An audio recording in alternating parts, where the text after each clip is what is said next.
مفتی طارق مسعود special. ایک مسئلہ آج کل بہت اٹھایا جا رہا ہے اماموں کی تنخواہوں سے متعلق، اس کو میں تھوڑا سا ایکسپلین کر دیتا ہوں، ضروری ہے اس وقت۔ پنجاب گورنمنٹ نے فیصلہ کیا ہے میرا گلا کچھ بیٹھا ہوا ہے آج۔ پنجاب حکومت نے فیصلہ کیا ہے کہ مساجد کے ائمہ کو کچھ وظائف دیے جائیں گے ہر مہینے۔ پہلے کے پی کے کی حکومت میں عمران خان کے دور میں یہ ہوا تھا، تو بہت سے ائمہ کو اب تک اس پہ گورنمنٹ کی طرف سے پیسے مل رہے ہیں۔ تو اس پہ بعض حلقوں میں یہ آواز اٹھائی جا رہی ہے کہ یہ حکومت جو ہے نا مساجد کے اماموں کو خرید رہی ہے، درباری اور سرکاری بنا رہی ہے، کل تو پھر یہ حق بیان ہی نہیں کر سکیں گے۔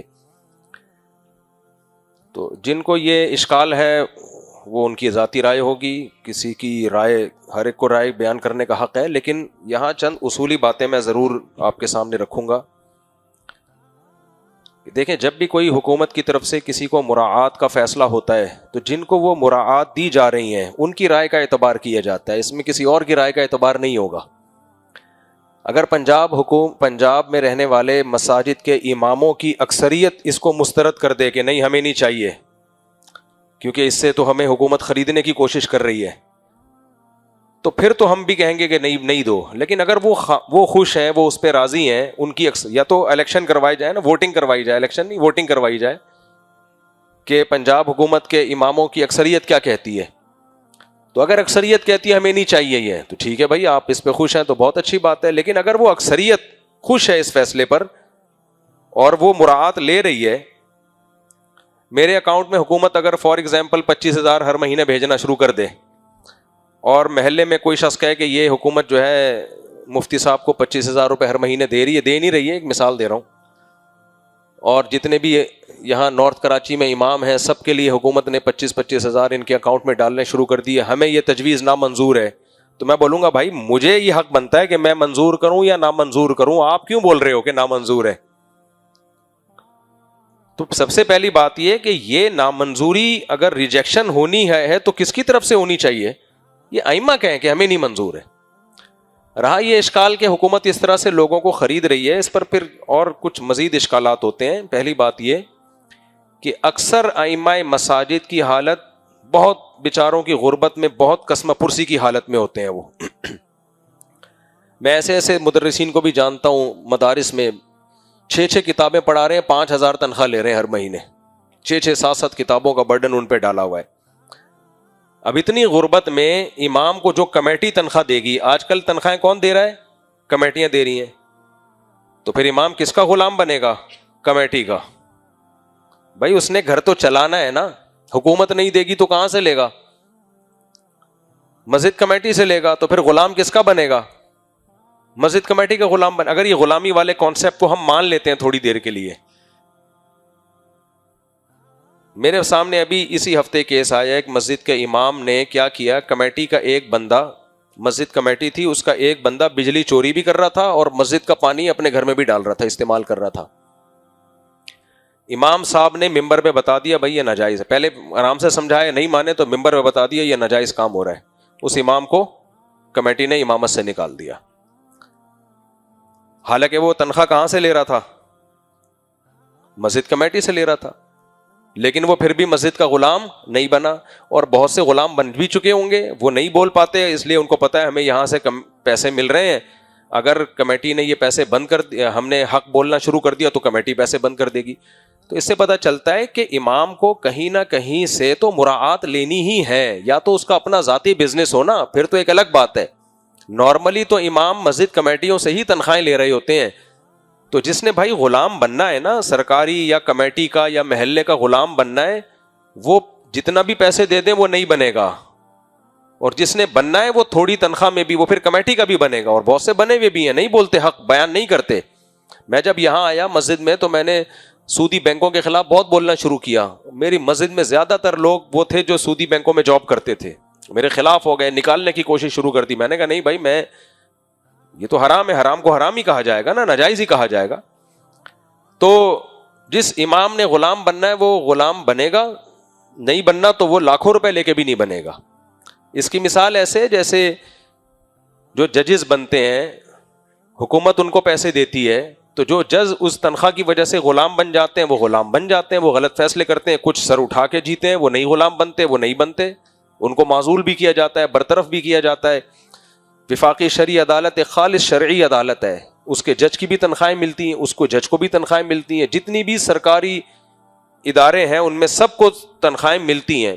اور یہ جو ہمارے سیاسی جماعتیں ہیں, چاہے وہ مذہبی ہوں چاہے وہ غیر مذہبی جماعتیں ہوں, یہ کیا حکومت سے مراعات نہیں لیتی ہیں بھائی؟ یہ بھی تو حکومت سے باقاعدہ عہدے بھی لے رہی ہوتی ہیں, پیسے بھی لے رہی ہوتی ہیں, اس کے باوجود ان میں کوئی بکنے والا ہو تو بک جاتا ہے, نہیں بکنے والا ہو تو نہیں بکتا. لیکن مراعات حکومت سے ہی لیتے ہیں, سب کے سب لیتے ہیں. کوئی ایک طبقہ بھی ایسا نہیں ہے جو ان میں حکومتوں سے مراعات نہ لیتا ہو, فائدے نہ اٹھاتا ہو. یہ تو امام بیچارے پہ ہی کیوں شامت آئی ہوئی ہے کہ اگر پنجاب حکومت اس کو تھوڑے سے پیسے اس کے اکاؤنٹ میں ڈال رہی ہے تو ہم ان کی منہ سے نوالا جو ہے ان کے منہ سے نوالا چھیننے کی کوشش کریں. تو جو غربت اور مہنگائی ائمہ کرام کی, اس سے ہوگا یہ کہ جب حکومت دے گی نا, اچھا جن جگہوں پہ کمیٹیاں بہت تھوڑی تنخواہیں دیتی ہیں وہاں پھر امام کے تعلقات ہو جاتے ہیں محلے کے سیٹھوں کے ساتھ, مالداروں کے ساتھ. گھر تو چلانا ہے نا اس نے, کیا خیال ہے بھائی؟ پھر وہ محلے کے سیٹھوں کے ساتھ, پھر بڑے بڑے سیٹھ لوگ امام کے ساتھ تعاون کرتے ہیں, پھر وہ امام کس کا غلام بن جاتا ہے؟ محلے کے سیٹھوں کا غلام بن جاتا ہے. پھر وہ تھوڑی حق بات بول سکے گا. تو یہ ہر امام, جتنے بھی مساجد کے امام ہیں سوائے ان کے جن کا ذاتی بزنس ہے اور ایسے آٹے میں نمک کے برابر ہیں, 1% بھی نہیں ہوں گے ایسے, 99% کہیں نہ کہیں سے مراعات لے رہے ہیں, کمیٹیوں سے لے رہے ہیں. کمیٹیاں تعاون نہیں کرنی تو محلے کے کچھ مالدار لوگ ہوتے ہیں جو امام کو ہدیہ دیتے ہیں. تو اگر ہم یہ فلسفہ مان لیتے ہیں کہ بھائی جس کا کھاؤ گے اسی کی بات کرو گے, تو امام تو کھا رہا ہے بیچارہ, کبھی کمیٹی سے تنخواہ لے رہا ہے, کبھی محلے والوں سے لے رہا ہے, اور پھر وہ سن بھی رہا ہوتا ہے محلے والوں کی, ان کے خلاف چل بھی نہیں پاتا. وہ اس کو پتا ہے اس محلے میں میرا رزق وابستہ ہے. لیکن جو حق پرست امام ہوتا ہے وہ کمیٹی سے تنخواہ لے یا سیٹھ لوگوں سے اس کو ہدیے ملے, اس کی صحت پہ کوئی فرق نہیں پڑتا. جو حق ہوتا ہے وہ بہرحال بیان کرتا ہے.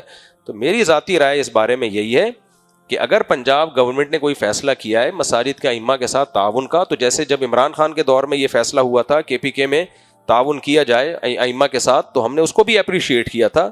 ویل ڈن, اچھی بات ہے. دیکھو حکومت کی حیثیت یہ نہیں ہوتی کہ زرداری ہے یا شہباز شریف ہے یا مریم نواز ہے یا نواز شریف ہے, نہ. جب گورنمنٹ کوئی کام کرتی ہے تو اس میں ذاتی حیثیت نہیں دیکھی جاتی کسی کی, اس میں حکومت پاکستان یہ کام کر رہی ہے.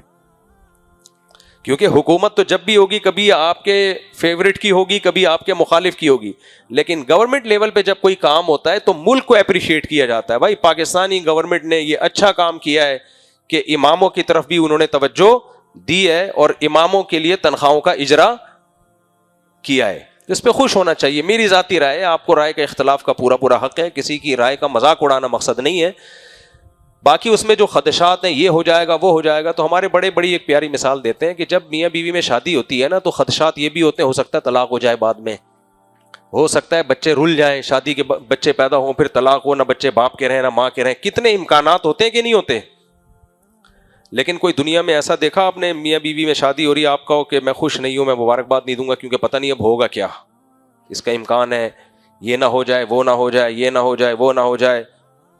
دولہا بھی خوش نہیں ہو رہا, دلہن بھی خوش نہیں ہو رہی کہ بھئی میری سہیلی کی بھی شادی ہوئی تھی, وہ تو 6 دن میں طلاق ہو گئی اس کو, اب پتہ نہیں ہماری زندگی بھر یہ شادی کامیاب رہتی ہے کہ نہیں رہتی. دولہا بھی خوش نہیں ہو رہا, لوگ کہہ رہے مٹھائی کھلا تیری شادی ہوئی ہے. کہہ رہے یار میرے دوست جمشید کی جب ہوئی تھی تو وہ 6 سال کے بعد ناکام ہو گئی تھی, بچے رول رہے ہیں, ایک دوسرے پہ کورٹ میں مار دھاڑ کا کیس کیا ہوا ہے, ہرجانے دائر کی میں, پتہ نہیں میرا ہوگا کیا کالیا, وہ ہے نا تیرا کیا ہوگا کالیا, تو میرا کیا ہوگا کالیا.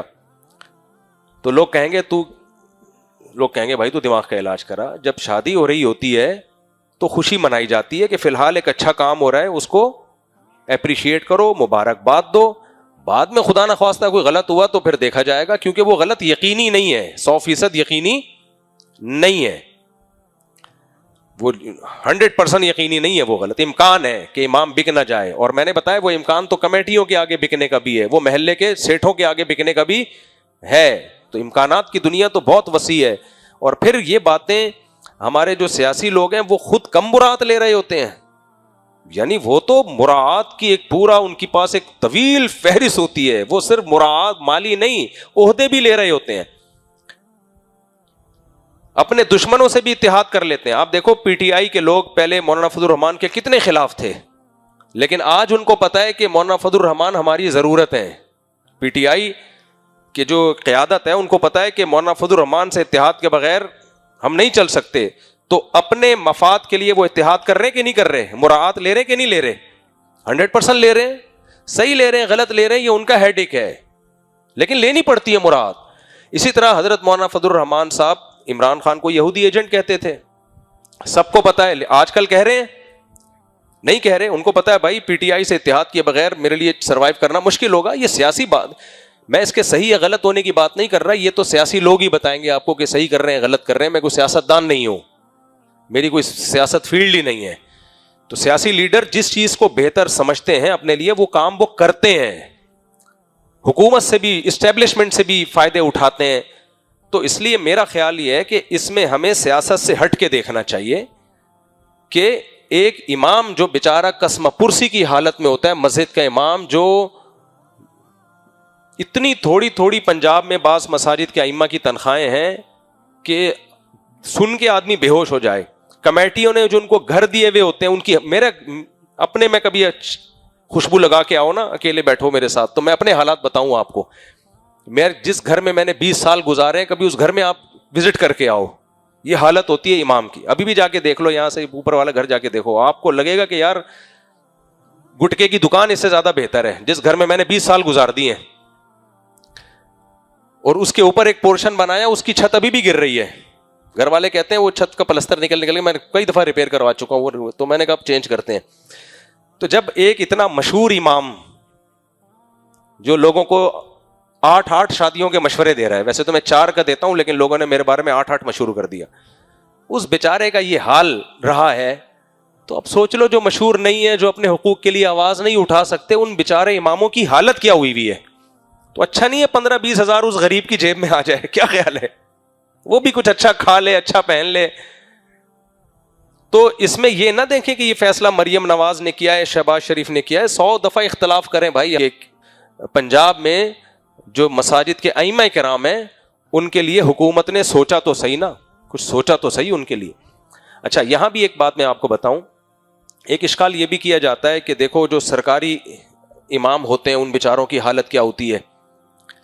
میں آپ کو بتاؤں, اگر پنجاب گورنمنٹ ائمہ کو یہ آپشن دے دینا کہ صرف ہم سے مراعات نہیں لو, باقاعدہ گورنمنٹ کے ملازم بن جاؤ, سارے امام پہلی فرصت میں گورنمنٹ کے ملازم بن جائیں گے. جب حکومت پاکستان کی طرف سے مساجد کے لیے ویکینسی آتی ہے نا سرکاری امام کے لیے, تو ہر شخص کی خواہش ہوتی ہے میرا بیٹا امام لگے اس میں, کیونکہ سرکاری سطح پہ جو امام ہوتا ہے اس کو بہت زیادہ مراعات ملتی ہیں. مجھے ایک دفعہ ایک بڑی یونیورسٹی جو گورنمنٹ کی یونیورسٹی ہے اس کی طرف سے امامت کی آفر آئی. ڈائریکٹ مجھے نہیں آئی, آفر تو یہ تھی کہ ہمیں امام چاہیے. تو ہمارے بڑوں نے کہا کہ آپ چلے جاؤ. میں جب گیا ہوں نا انٹرویو دینے کے لیے, لائن میں درجنوں, یعنی ہر شخص یہ چاہ رہا تھا کہ یہ آفر میں قبول کر لوں.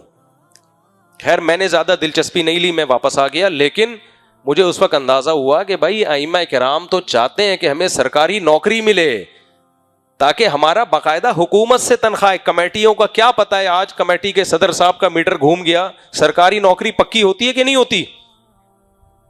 سرکاری نوکری تو پکی, ہر شخص چاہتا ہے اپنے بچے کو سرکاری جاب. رشتہ پہلے لوگ نہیں دیا کرتے تھے جب تک سرکاری جاب نہ ہو. بھائی پرائیویٹ کمپنی ہے, کوئی پتہ نہیں کبھی نکال دے گی, سرکاری منڈا ہے بھائی, سرکاری جاب کرتا ہے. اس کو تو ہمارے سیاستدان بھی, جتنے ہمارے بڑے بڑے سیاستدان ہیں, چاہے مذہبی ہوں چاہے غیر مذہبی, سب چاہتے ہیں ہمارے بچوں کو سرکاری جاب ملے.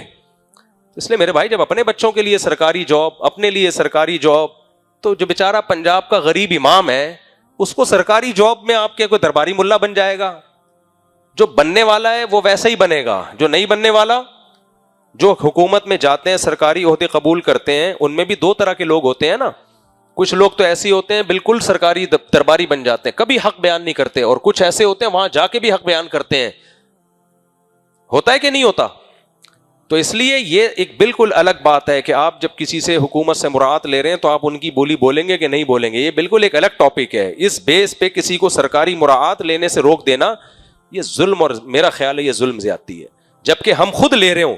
ہم سے مراد میں نہیں لے رہا, یعنی جو اس پہ اعتراض کر رہے ہیں وہ لے رہے ہوں, وہ سارے لوگ لے رہے ہوں, اور وہ سب چاہ رہے ہوں ہمارے بچے کو سرکاری جاب ملے, فوج میں بھی ملے. آج کوئی ایس ایچ او کی آفر آ جائے کہ آپ کے بچے کو ہم ایس ایچ او بنا رہے ہیں, آپ میں سے کوئی یہ کہے گا میں سرکاری نہیں بننا چاہتا؟ کوئی کہے گا؟ ابے رشوتیں دے دے کے کہتے ہیں اس کو بھرتی کر, پولیس میں بھرتی کر, فوج میں بھرتی کر, سرکاری ہاسپٹل میں اس کو اچھا ڈاکٹر بنا دو. ہر ملک میں ایسا ہی ہے, امریکہ میں بھی, سعودیہ میں بھی, پاکستان میں بھی. لیکن جب بات آ رہی ہے بیچارے امام کی, اور اس کو حکومت سرکاری ملازم بھی نہیں بنا رہی, حکومت کہتی ہے اکاؤنٹ نمبر دے دو آپ کے اکاؤنٹ میں پیسے پہنچ جائیں گے, اس پہ ہم اس کو وہ 25,000 بھی نہ کھانے دیں, تو یہ مجھے ایسا لگتا ہے یہ کیا ہے, یہ زیادتی ہے. تو اس پہ خوش ہونا چاہیے اور امام کو کھاتا پیتا دیکھ کے خوش ہونا چاہیے. باقی جو وہی بات میں دوبارہ لوٹاؤں گا, اس سے امام سرکاری ملازم بن جائے گا تو جو بننا ہے وہ سرکاری نہیں بنے گا, وہ کمیٹیوں کا ملازم بنے گا, کچھ محلے کے سیٹھوں کا ملازم بنے گا. میرا تو خیال ہے امام کی جب گورنمنٹ سے تنخواہ آئے گی تو سر اٹھا کے جیے گا. وہ کہے گا تو کسی کے باپ کا نہیں کھاتے اس محلے میں, وہ کیا کہے گا, اس محلے میں کسی کا باپ کا نہیں کھاتے. سمجھتے ہو کہ نہیں سمجھتے؟ جو لوگ بھی کہہ رہے ہیں نا کہ اماموں کو حکومت پیسے دے گی تو وہ بیچارے یعنی وہ سرکاری بن جائیں گے, تو آپ پھر اس کا کوئی آلٹرنیٹ بنائیں. جتنے بھی ہمارے دینی تعلیمی اداروں کے بورڈ ہیں جو دینی تعلیم, وہ پھر کوئی سیٹ اپ بنائیں اماموں کی اچھی تنخواہوں کے لیے. جامعۃ الرشید کو چاہیے, بنوری ٹاؤن کو چاہیے کہ جب ان کے طلبہ جو فارغ ہوتے ہیں وہ کسی مسجد میں امام لگتے ہیں تو اس امام کو ادارہ خالی نہ چھوڑے, ادارہ کہے کہ آپ جہاں بھی جاؤ گے آپ کی تنخواہ کس کے ذمے ہے؟ بولو, ہمارے ذمے. میں نے جامعۃ الرشید میں بھی یہ تجویز پیش کی اور بھی اداروں میں تجویز پیش کی, لیکن ہم لوگ کہاں اس پر عمل کرتے ہیں. بھائی آپ کے جو فارغ التحصیل طلبہ ہیں مساجد میں آپ ان کو امام لگائیں اور آپ بولیں محلے سے تمہیں, بے شک ہم چندہ ہم کریں گے محلے سے, لیکن تنخواہ ہم تمہیں دیں گے اور اچھی تنخواہ دیں گے, اتنی دیں گے کہ تمہیں کسی سرکاری مراعات کی ضرورت رہے گی نہیں. کیونکہ اداروں کے پاس پیسے ہوتے ہیں, ان کے پاس سورس آف انکم بھی ہوتا ہے, سورس آف انکم ہوتی ہے. وہ بے شک اسی محلے سے بھی چندہ کریں تاکہ ادارے پہ بوجھ نہ آئے.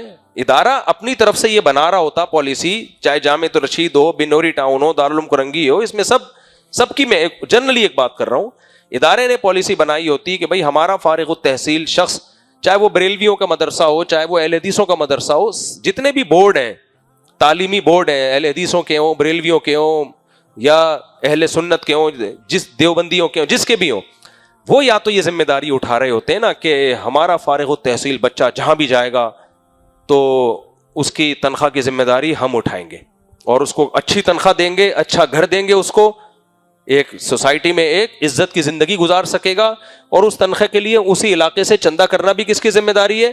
ہماری ذمہ داری ہے. آپ کا تو اپنا کوئی ایسا نیٹ ورک کوئی سیٹ اپ ہے نہیں, لاوارث چھوڑا ہوا ہے, بچہ مدرسے سے فارغ ہوتا ہے, وہ بیچارہ کہیں گورنمنٹ جاب تو اس کو ملتی نہیں ہے, اس کے سرٹیفکیٹ کی 2 ٹکے کی حیثیت نہیں ہوتی. اپنی قابلیت کی بل بوتے پر وہ کہیں امام لگ گیا اور پھر جناب اس کو 20 سال سے نماز پڑھا رہے ہیں, بڈھے ہو جاتے ہیں, جب ریٹائر ہوتا ہے نا امام, یعنی نماز پڑھانے کے قابل نہیں رہتا, تو پاؤں میں اس کے بچوں کے پہننے کے چپل بھی نہیں ہوتے. ایسے ائمہ کو میں جانتا ہوں. جو فراڈی ہیں وہ تو ایک الگ کہانی, بات تو فراڈیوں کی نہیں ہو رہی نا, میجورٹی تو اللہ کا شکر ہے اس فیلڈ میں زیادہ تر تو نیک لوگ ہی ہیں. کچھ فراڈی ہیں وہ تو پھر وہ ان کو پھر حکومتی 25,000 ان کو وہ ہنسیں گے, 25,000 یہ کیا ہے, وہ حکومت سے کہیں گے 50 ہم سے لے لے بھائی تو, ٹھیک ہے نا. میں تو ایک جو جینین جو امام ہیں جو صحیح ہیں انہی کی بات کر رہا ہوں نا. تو وہ بیچارے ساری زندگی ان کی گزر جاتی ہے کسی مسجد میں. میں نے ایسے امام بھی دیکھے 30 سال کے بعد امام کو چلتا کر دیا, کمیٹی کے کسی صدر صاحب کی کوئی بات تھی, اس کو میٹر گھوما, 30 سال کے بعد چلتا کر دیا, 25 سال کے بعد چلتا کر دیا. ایک مسجد میں میں نے دیکھا ایک خادم نے 10 سال مسجد کی خدمت کی, کمیٹی کے کسی شخص کے سامنے اس نے تھوڑی سی اونچی آواز میں بات کر لی تھی, کیونکہ یہ کیس میں خود اس میں انوالو تھا. کمیٹی کے شخص نے اس کو ٹھڈا مار کے باہر نکال دیا. میں نے سفارش کی, میں نے کہا یار 10 سال ایک آدمی نے خدمت کی ہے, کوئی کرپشن کا الزام نہیں ہے, تنخواہ تم اس کو تھوڑی دے رہے ہو, یہ کوئی انسانیت تو نہیں ہے. نہیں جی آپ کون ہوتے بیچ میں بولنے والے, تھوڑی سی اونچی آواز سے بات کر لی, وہ سوری بھی کر رہا ہے. نہیں گورنمنٹ میں نکال سکتے ہو ایسے, گورنمنٹ نکال سکتے. اس لیے میرے بھائی گورنمنٹ ملازمت گورنمنٹ کی ٹھیک ہوتی ہے, ریلائبل ہوتی ہے. ہاں باقی درباری مت بنو, حق کو بیان کرو. اس میں اماموں کی تربیت ہونی چاہیے کہ تمہیں کہیں سے بھی مراعات مل رہی ہیں, ایک تو پیسہ استغنا کے ساتھ لینا ہے, بیان حق کرنا ہے. کبھی کسی کے رزق کی وجہ سے کہ تمہیں وہاں سے مراعات مل رہی ہے, حق بات کو چھوڑنا نہیں ہے, اس کی تربیت ہونی چاہیے. لیکن یہ بالکل ٹھیک نہیں ہے کہ ہم خود بھی ان کا کوئی ہم نے انتظام نہیں کیا ہوا. ائمہ کرام کے مالی مسائل کے حل کرنے کا ہم اتنے بڑے بڑے ہمارے بورڈ ہیں, اہل حدیثوں کا الگ ہے, بریلویوں کا الگ ہے, سب کے بورڈ بڑے بڑے بنے ہوئے ہیں, اور امام جو مدرسے سے فارغ ہونے والے طلبہ ہیں وہ سب کوئی ان کی پرسانے وہ تدریس کے لیے خاک چھانتے پھر رہے ہوتے ہیں. ہم ان طلبہ کو تو دیکھ رہے ہوتے ہیں جو اچھی اچھی پوسٹوں پر بڑے بڑی کتابیں پڑھا رہے ہیں, جو 90% طلبہ بیچارے مرغیاں بیچ رہے ہیں, پکوڑے بیچ رہے ہیں, ان سے ہماری نظریں اوجھل ہو جاتی ہیں. پھر وہ یہی ہوتا ہے کہ کہیں امامت مل جائے للہ فی اللہ, وہ امامت مل گئی, بیچاروں کی خوش ہوتے ہیں, کہیں روزگار ملا, اور پھر ان بیچاروں کو تنخواہیں دیکھو کیا مل رہی ہوتی, اتنی تھوڑی تھوڑی تنخواہیں. میں 20 سال سے امام ہوں, ابھی میری تنخواہ 45,000 ہے, پتہ ہے آپ کو, مسجد سے. ابھی 40 ہے, بڑھا کے 45 میرا خیال ہے ہو جائے گی شاید اگلے سال. 20 سال کے بعد کتنی تنخواہ ہے میری, بولو نا, 40,000. جبکہ اس میں گیس بجلی کا بل بھی میں خود پے کر رہا ہوں. سمجھ میں آ رہی ہے بات. ہوا یہ تھا کہ 20,000 تھی. ایک دن کمیٹی والوں نے کہا ہم آپ کی دینی خدمات اور آپ کے جو مقام اور مرتبے کو دیکھتے ہوئے ہم آپ کی تنخواہ بڑھا رہے ہیں, 40 کر رہے ہیں. میں ایسا خوش ہوا, میں نے کہا واہ واہ سبحان اللہ 40. انہوں نے کہا زیادہ خوش نہ ہو, اب گیس کا بل اور بجلی کا بل آپ کو خود دینا پڑے گا, یہ اس کے ساتھ ہے. میں نے کہا 15-20 ہزار تو گیس بجلی میں ہی نکل جاتا ہے, تو یہ میری ہے. اس لیے اگر مجھے تو 25 مل رہے ہیں میں تو فوراً لوں گا بھائی, کیا خیال ہے. خیر میرا تو اپنا دوسرے وسائل بھی ہے نا, تو میرے ساتھ اتنے, میں نے تو 40 بھی میں کہتا ہوں نہیں تو تکلف کی ضرورت کیا, وہ دے رہے ہیں, اللہ ان کو بہت نوازے, دے رہے ہیں, اچھی بات ہے. دوسرا میرے اسفار بھی اب بہت ہونے لگے ہیں, مجھے اب تو یہ لیتے ہوئے بھی شرم آتی ہے کیونکہ میں نماز میں اکثر غائب بھی ہوتا ہوں, تو میں کہتا ہوں چلو یار میں بھی کون سا پابندی سے, لیکن پابندی سے پڑھا بھی رہا ہوتا تو بھی 40 ہی ملنے تھے, یا 50 کر دیتے زیادہ سے زیادہ. اب مجھے بتاؤ یار 50 میں ایک بیوی بچوں کے ساتھ بھی گزارا ہو سکتا ہے, 4 تو خیر الگ ہی بات ہے, وہ تو میرا اپنا ذاتی معاملہ ہے نا, ایک بیوی بچے کی تو دینے چاہیے نا. 50 بھی نہیں ہے اماموں کی تنخواہیں. جاؤ پنجاب میں جا کے دیکھو, اماموں سے پوچھو. ہاں جو سرکاری مسجدوں میں ہے وہ الگ ہے, ان کے تو پروٹوکول ہے فل. جو نارمل عام مسجدوں کے امام ہیں, ذرا آپ ان سے جا کے پوچھو حضرت آپ کی تنخواہ کتنی ہے, کسی ایک کی بھی 50,000 نہیں ہوگی. اور گھر کی حالت اندر سے جا کے دیکھو گے, آپ کہو گے پتہ نہیں کسی نے زکوٰۃ میں یہ گھر نکالا ہے جو ان کو پکڑا دیا ہے. تو ایسے موقع پہ یا تو ہم ان کے لیے کوئی سیٹ اپ بنائیں کہ نہیں جی ہم اپنے مدرسے سے جو بچہ فارغ ہوگا اس کو صحیح پراپر تنخواہ دلوائیں گے, اگر کمیٹی پورے نہیں دے رہی تو مدرسہ دے گا, یا تو ہماری طرف سے کوئی ایسا مضبوط سیٹ اپ ہوتا, وہ بھی نہیں ہے. پھر گورنمنٹ اگر تعاون کر رہی ہے اس کے بھی ہم رکاوٹ ڈالیں, تو میرا خیال ہے یہ تھوڑی سی نامناسب بات.